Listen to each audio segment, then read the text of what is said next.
Hello, Melanin Monarchy citizens. I'm glad you made it over here at our YouTube channel. And this is your Queen Monique giving you my take on A Haunting of Venice.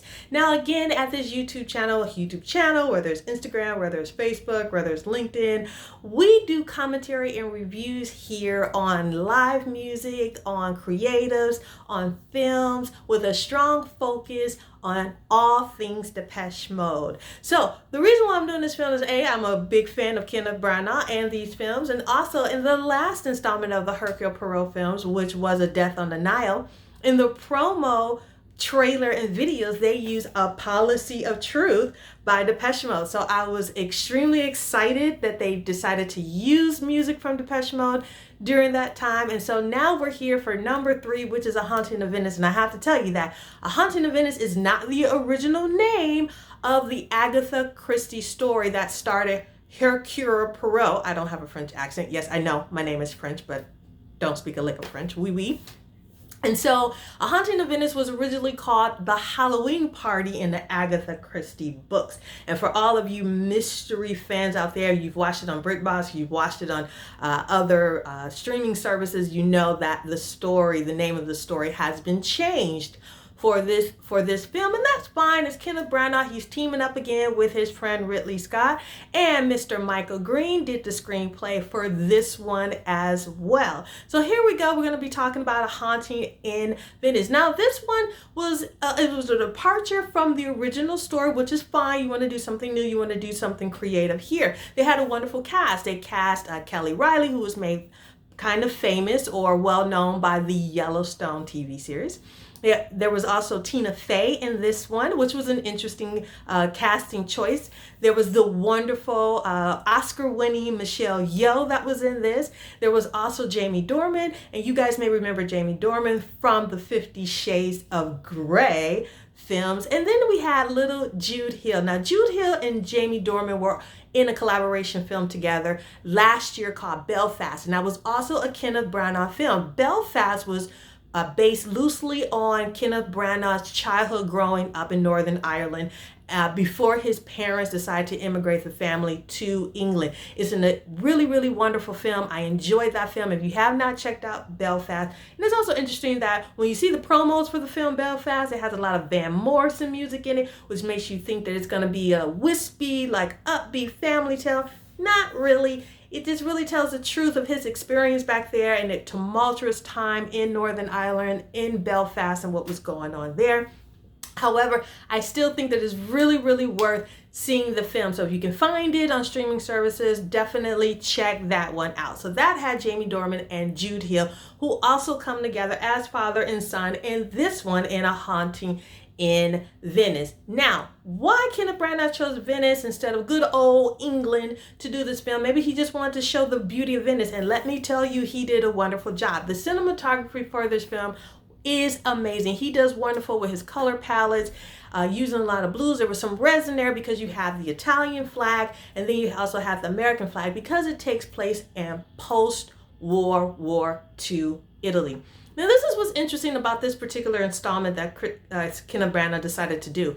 In the other two, it was based in the 1930s. The last one, which is A Death on the Nile, was basically took place in 1937. And in that film, at the end of it, you kind of get the feeling that Hercule Poirot had decided to open up. He maybe even open up to have a relationship, have love again, maybe have a family. It also began in that particular story showing a little bit more background to the Hercule Poirot character with his experience in World War I. And at the end of that one, he took off his mustache, his famous mustache, and you can see his battle scars, his war scars, and what he's trying to hide, but now he's trying to reveal it. Now this film, Haunting of Venice, they do something a little bit different, whereas 10 years later, it's post-World War II, 1947 roundabouts, and now Hercule Poirot, he obviously didn't do, maybe we don't know, all those things that we kind of left thinking that maybe he would do with the last film, A Death on the Nile. He's by himself, he's retired, he doesn't want to work on any cases or any of those things. He's more of a reclusive. He was pretty much a reclusive anyway, but he really is basically in hiding or in Venice. Why he chose Venice? the story did not tell us that, but he's lured into by the Tina Fey character. And oh, by the way, there's going to be spoilers, so if you want to see the film and you haven't seen the film, you may want to think about going to see the film before you finish the rest of this review. But the Tina Fey character, she goes ahead and she lures him in to this palazzo, this house in Italy that's supposed to be haunted, right? And they're going to have a seance. They're going to have all these things going on. And really the film, it begins with children. It begins with the story of Halloween, and they invite these children because they're in their mind, they're thinking, well, you know, Europe has been through war, it's been through a lot of things. Let's go ahead, let's celebrate. Any holiday or any excuse to celebrate, let's go ahead and celebrate. So the Americans that are occupying Venice at this time, or occupying Italy at this time, is putting a strong emphasis on celebrating any and all holidays. So you have these nuns that's bringing these children into this haunted palazzo that's giving a Halloween party, which makes me dislike Halloween just that much more. Hey, don't hate me. I just don't like the holiday. I think it's devilish. Don't like the holiday. And so here you have these kids dressed up in Halloween garb. It does make me think back to when I was little, bobbing for apples. My dad had the record player where we were playing scary songs or scary stories and things like that. And that's how the film begins. It begins with the children. It begins with them dressed up for Halloween. It begins with them telling them the scary. Really, it was too scary. It was a bit much. It was a bit much for me. But they go ahead with the kids, and the story in this palazzo is that during the war, they locked up a bunch of children in the basement of the palazzo, and the children died. So that was pretty great. And they told the kids all of this. So, you know, I that wasn't really in the original story, but still the theme of Halloween was in the original story, and they kind of stuck to that. Again, when you're doing another rendition of a classic story, you can take creative licenses. You can do something different, try something different. I am all for that. I am actually really, really anxious to see what other people do with classic stories. So I was also really excited to see what they were going to do with this particular story. So they use the children, and then the children leaves, and now begins what is the mystery. There was a death. They have a seance. The house is supposed to be haunted. Hercule Poirot at this time basically has no faith. He doesn't believe in ghosts or in evil, because in his mind, if there is ghost or there is evil, then that means that there is a God. And of course there isn't a God, because if there were, then all these atrocities that happened in the Great War and also in World War II would not have happened if there was a God. So this is what Hercule Poirot is struggling with. This is Kenneth Branagh's take on this character, and this is what he's struggling with. So he wants to disprove ghosts. He wants to disprove all of these things because, again, there is no God, because his heart is broken. So they go through it, and of course we know that there is something really wrong with all of these actors, with all these characters. Nobody is really trustworthy, and we don't even know if the house is really haunted or not, or someone is just playing a game on Hercule Poirot.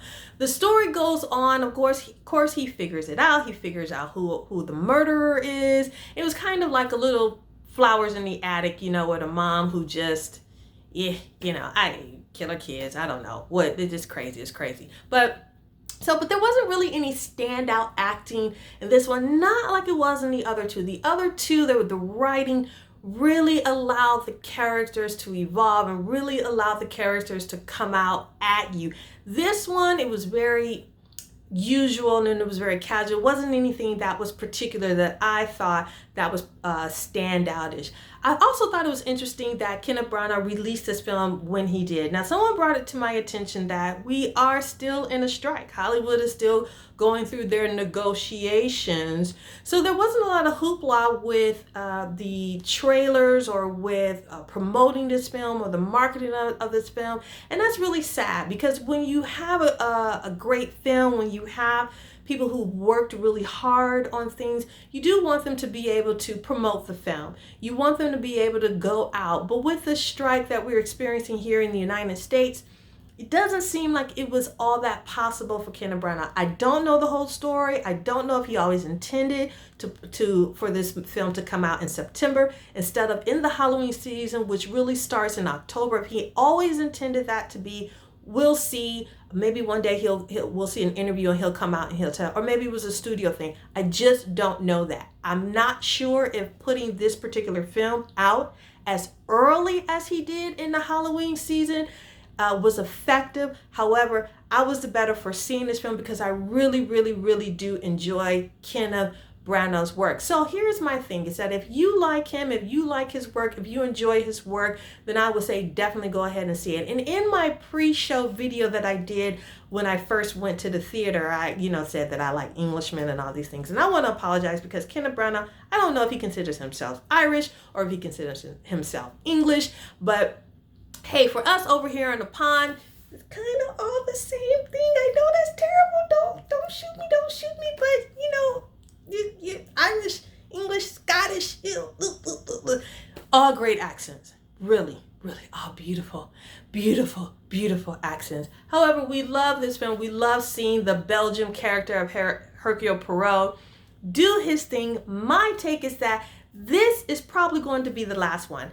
Kenneth Branagh may do one more. I would like to see him team up with other Agatha Christie characters, Miss Marple, some other people. However, I kind of get the feeling that he may do one more and then that's a wrap. He's wrapping it up. He's gonna move on to do other things. But I'm enjoying it. I enjoyed his version of it, and I hope that he enjoyed this time putting it out. I also think that the film came out a little early because he just did A Death on the Nile last year.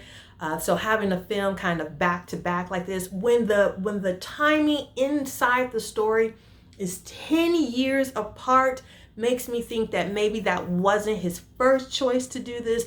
Nevertheless, we have this film right now, and again, I would say definitely go out and support because these actors, they still are in their negotiations, and we want to still support the films and the work that they do and that they have done before all this hoopla occurred. So my hope and my prayer is that things are settled by the end of the year. People can get back to work and everybody feels like they're getting paid what they're due, and we'll have more material. We'll have more material out there for you. And you guys, thank you so much for allowing me to come to you with this review. Remember, if you are getting inspired by it, which means that we're bringing you something that lifts up your spirit, then definitely go ahead and subscribe to this channel, like this channel. Tell me how I'm doing. Let me know if I'm completely off with this film and it was, something completely different and I just didn't hear about it. I didn't read about it.